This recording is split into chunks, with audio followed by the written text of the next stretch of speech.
Hi hello అండి. ఈరోజైతే నేను పొంగల్ చేయబోతున్నాను. దేవుడి కోసమని గ్లాస్ బియ్యం తీసుకొని పెసరపప్పు పచ్చనిపప్పు తీసుకొని నీట్గా అయితే వాష్ చేసుకుంటున్నాను 2-3 టైమ్స్.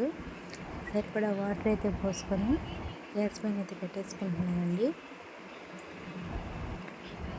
అలాగే కొద్దిసేపు వదిలేయాలి. నా దగ్గర కుక్కర్ లేదు కాబట్టి నేను గ్యాస్ మీద ఇలా పెట్టేసుకుంటున్నాను. కుక్కర్ ఉన్న వాళ్ళైతే ఈజీగా అయిపోతుంది వాళ్ళకి.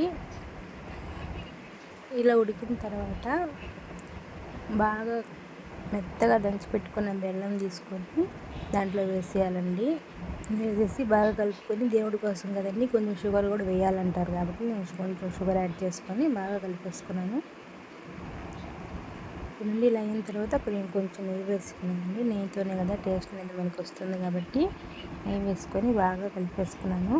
పాలు అయితే పోసేసుకున్నానండి. వేడి చేసైనా పోసుకోవచ్చు లేదా డైరెక్ట్గా అన్నా పోసేసుకోవచ్చు. చాలా బాగుంటుంది. అలా వేసినా కానీ టేస్ట్ ఒకటేగా ఉంటుంది. బాగా కలిపేసుకున్నా కదా ఇంతే అండి. ఇలా ఈజీగా అయిపోతుంది. డ్రై ఫ్రూట్స్ అయితే నేనైతే వేయడం లేదు, మా పిల్లలు వద్దంటారు కాబట్టి. ఈ వీడియో మీకు నచ్చితే లైక్ చేసి సబ్స్క్రైబ్ చేసుకోండి.